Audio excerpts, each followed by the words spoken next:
시청자 여러분 안녕하십니까? VOA 뉴스입니다. 미 연방법원이 북한에서 억류됐다가 혼수 상태로 송환된 뒤 숨진 원비어 씨와 관련해 북한에게 5억 달러를 배상하라는 판결을 내렸습니다.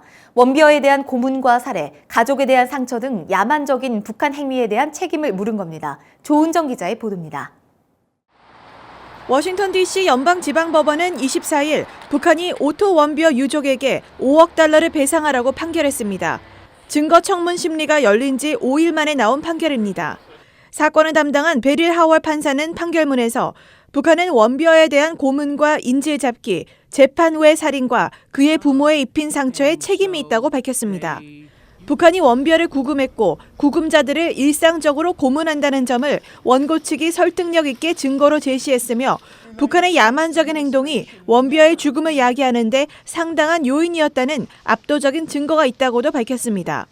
원비어 주치의의 진술서를 통해 사인을 뇌 혈액 공급이 5분에서 20분간 중단되거나 크게 줄었기 때문으로 결론지었다는 점을 주목한 것입니다. 당사자인 오토 원비어 씨와 부모에 대한 보상액은 5,100만 달러, 징벌적 배상금은 4억 5천만 달러로 매겨졌습니다. 증인으로 참석했던 터프츠 대학의 이성윤 교수는 미국에서 진행된 북한 관련 재판에서 가장 큰 배상액이라며 북한에 대한 징벌적 판결 의미가 크다고 밝혔습니다.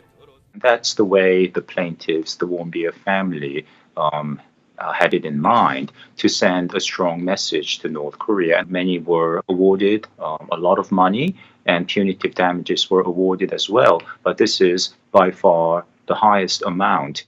하월 판사는 북한 측이 이번 재판에 참석하지 않아 걸석 판결을 했으며 원고 측이 이번 판결 내용을 북한에 보내라고 판결했습니다. 앞서 원비어 측 변호인은 막대한 배상금이 판결돼 더 이상 미국인들을 인질로 잡을 수 없다는 강력한 신호가 북한에 전달되길 바란다고 밝혔습니다.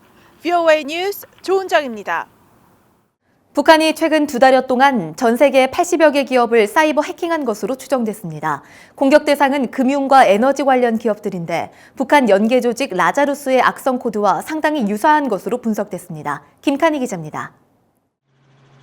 미국의 사이버 보안 업체 메카피는 지난 10월 말부터 이뤄진 사이버 해킹 사례들을 분석해 미국과 서유럽 국가들을 중심으로 87개 기업이 북한의 소행으로 의심되는 사이버 공격을 받았다고 밝혔습니다. 메카피 측은 사이버 공격을 받은 기업들은 금융과 에너지 관련 기업들로 악성 한글 문서 파일이 공통적으로 발송됐다고 지적했습니다.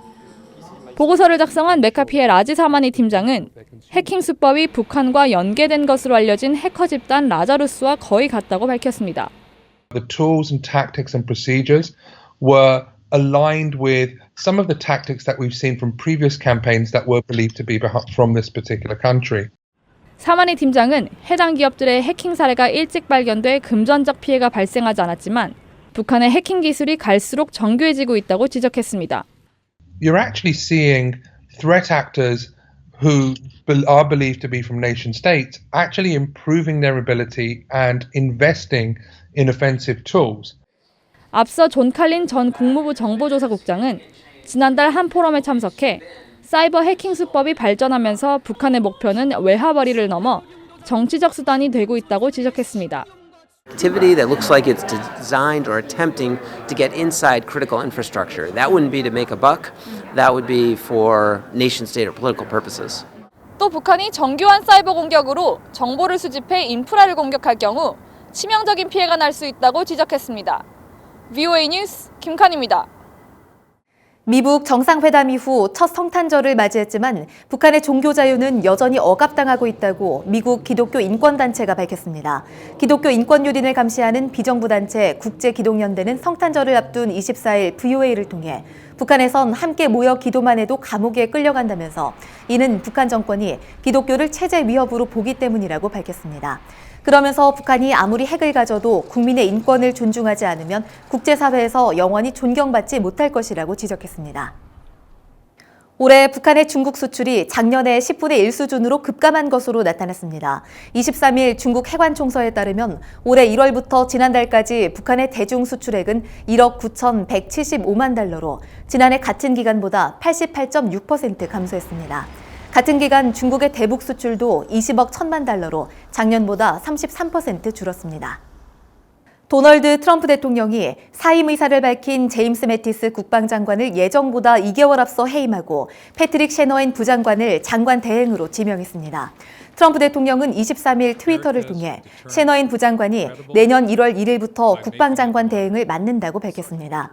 셰너인 지명자는 30년 넘게 항공기 제조사 보잉에서 근무하고 지난해 초 부장관에 임명됐습니다. VOA 뉴스 마칩니다. 시청해주신 여러분 고맙습니다.